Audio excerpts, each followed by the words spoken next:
Welcome back to Overcoming Fear, Confident English Daily Conversations.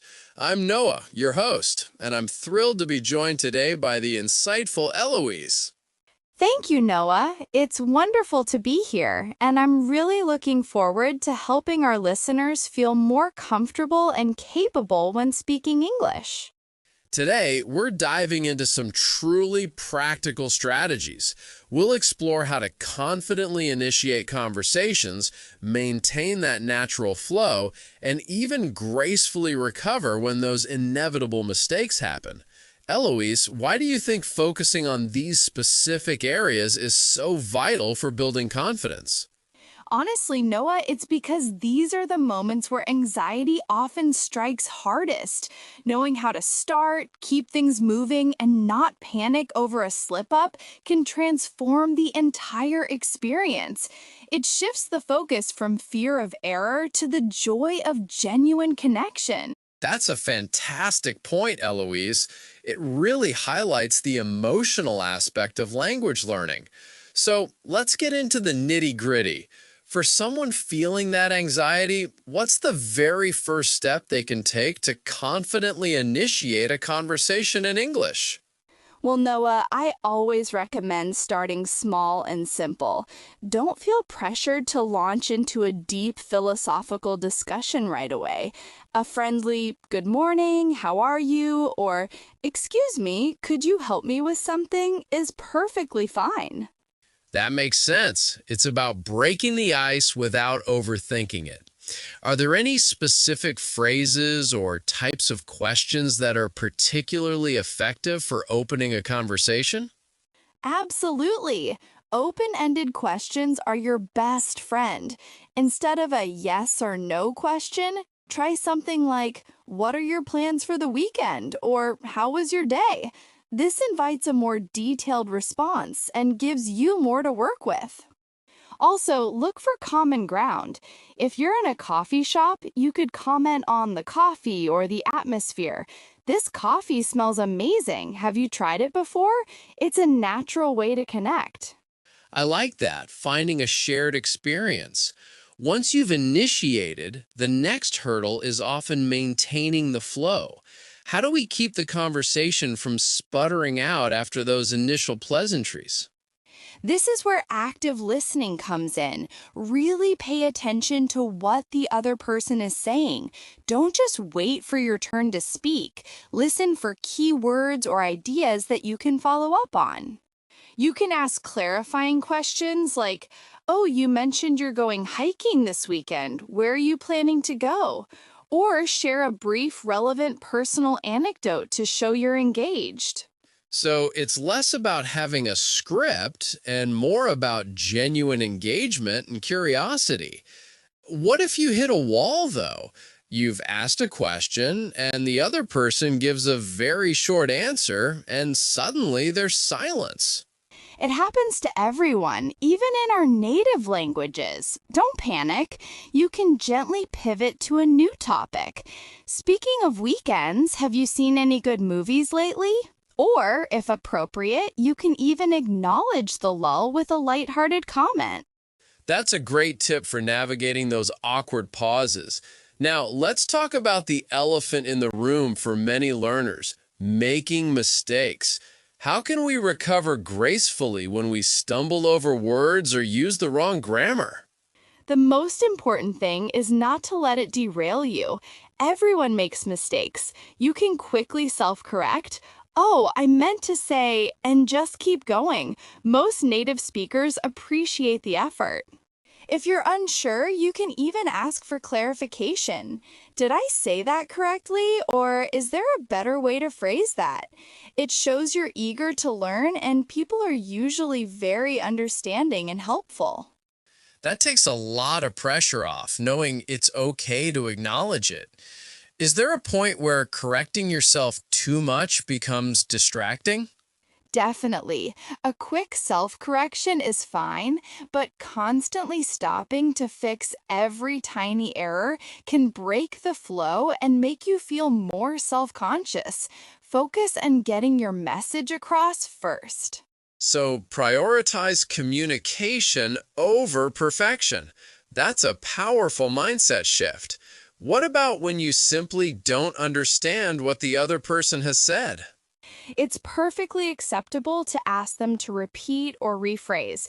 Could you please say that again? Or, I'm sorry, I didn't quite catch that.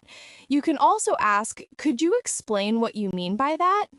It's much better to ask for clarification than to pretend you understand and then get lost in the conversation. It shows respect for the speaker and ensures you're truly engaged. That's a crucial point. It's about being present and honest in the interaction. These strategies really do empower listeners to take control of their conversations rather than letting fear dictate them. Exactly. It's about building a toolkit of practical responses so that when those moments of anxiety arise, you have a plan. It transforms a potentially scary situation into a manageable one.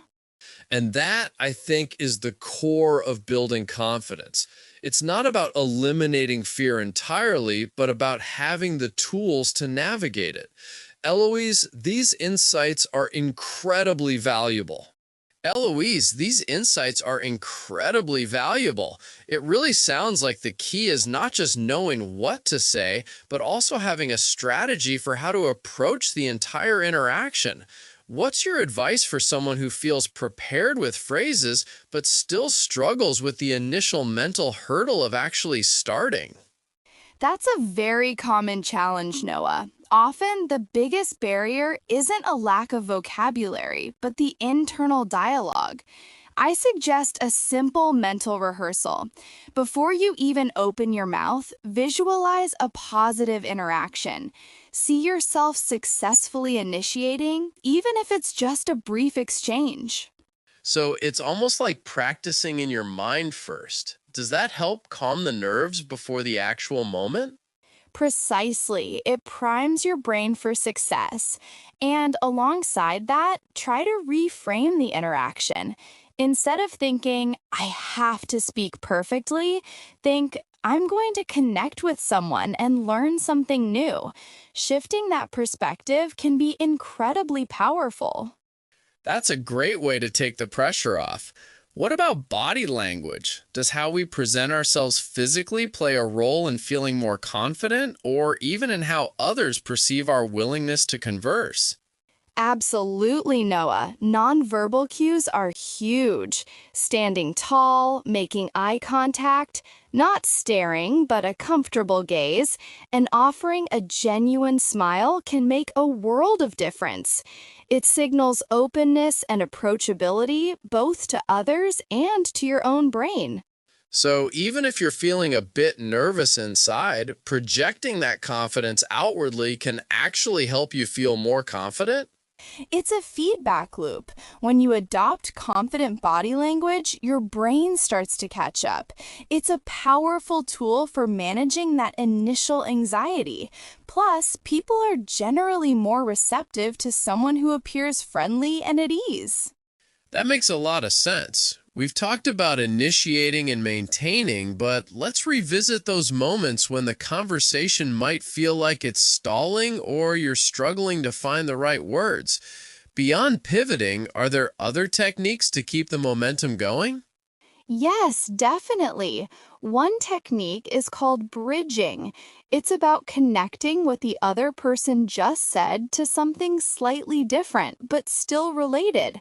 For example, if they talk about their weekend, you could say, that reminds me, I was just thinking about how important it is to relax. Do you have any favorite ways to unwind? So it's not a complete topic change, but a gentle shift that keeps the conversation flowing naturally. Exactly. It shows you were listening and it offers a new avenue without an abrupt jump. Another simple trick is to use conversational hooks.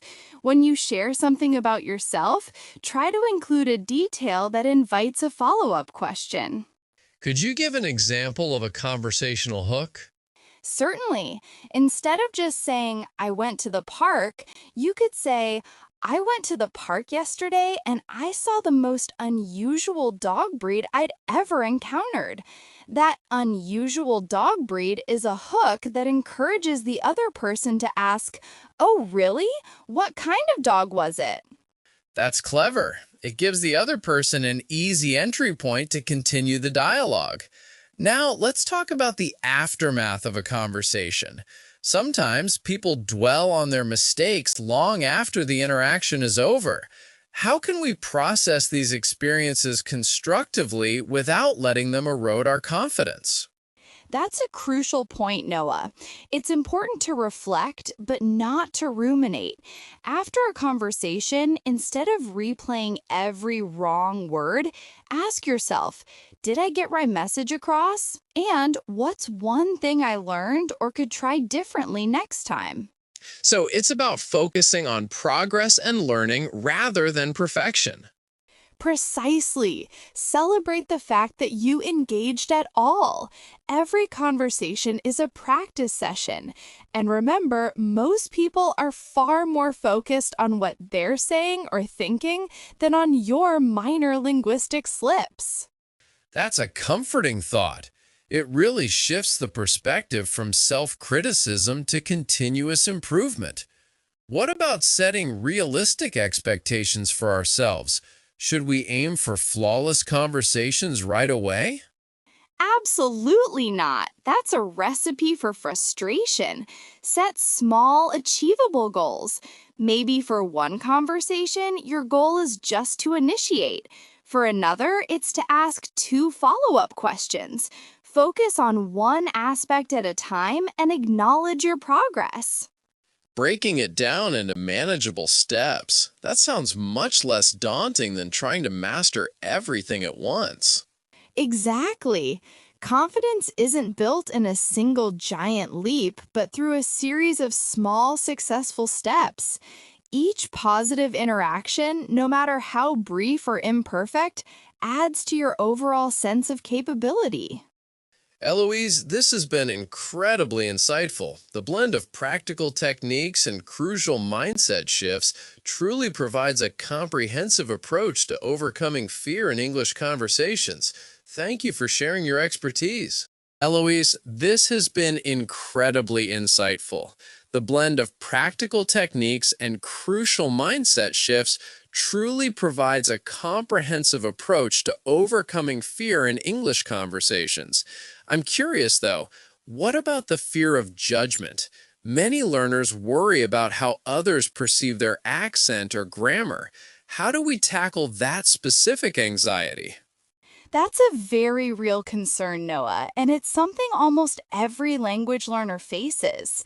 My advice is to remember that most native speakers are genuinely impressed by anyone making the effort to speak a new language.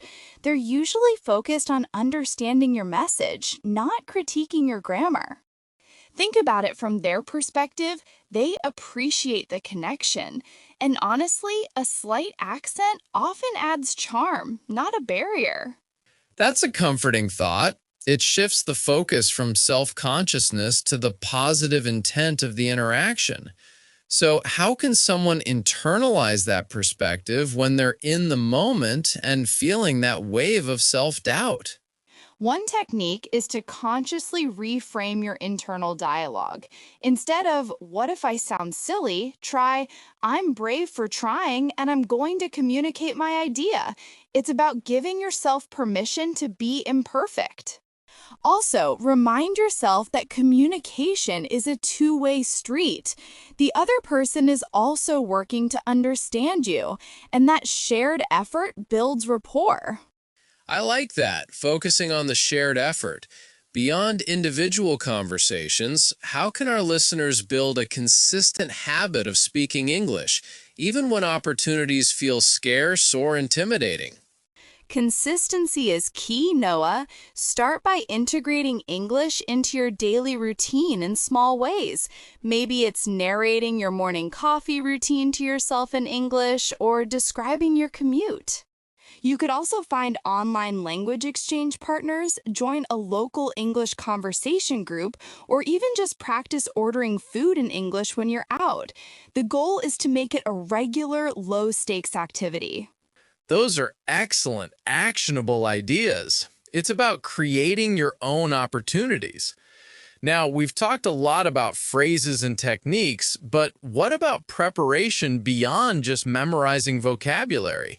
What else can someone do to feel truly ready for a conversation? That's a great question. Beyond specific phrases, I recommend thinking about general topics you might want to discuss. What are your hobbies? What's your job? What's something interesting you read recently? Having a few personal anecdotes or opinions ready on common subjects can give you a solid foundation. It's not about scripting, but about having a mental reservoir of things you can talk about comfortably. So it's like having a mental conversation toolkit of ideas, not just words. That makes a lot of sense. And when people do put these strategies into practice, how important is it to celebrate those small wins to keep motivation high? It's absolutely vital, Noah. We often focus on the big goal of fluency, but confidence is built on acknowledging every step along the way. Did you initiate a conversation today? Did you ask a follow-up question? Did you recover from a mistake gracefully? Each of those is a victory. Take a moment to recognize your effort and progress. That positive reinforcement fuels your desire to keep going. That's a powerful reminder. It's easy to overlook those smaller achievements. Looking at the bigger picture, what are some of the long-term benefits or transformations you've seen in people who consistently push past their fear of speaking English? Oh, the transformations are incredible. Beyond just improved language skills, people gain immense personal confidence. They become more open, more curious about the world, and more willing to step outside their comfort zones in other areas of their lives too. It truly opens up new friendships, career opportunities, and a deeper understanding of different cultures. It's not just about speaking English, it's about unlocking a whole new level of connection and personal growth. That's a beautiful way to put it, Eloise. It really underscores that overcoming this fear isn't just about language proficiency, but about enriching one's entire life. Your insights today have been invaluable for anyone looking to engage more freely and confidently in English conversations. Eloise, this has been incredibly insightful. We've really explored how to confidently initiate, maintain, and recover in English conversations, emphasizing both practical phrases and crucial mindset shifts. It's clear that overcoming fear isn't just about vocabulary, but about a holistic approach.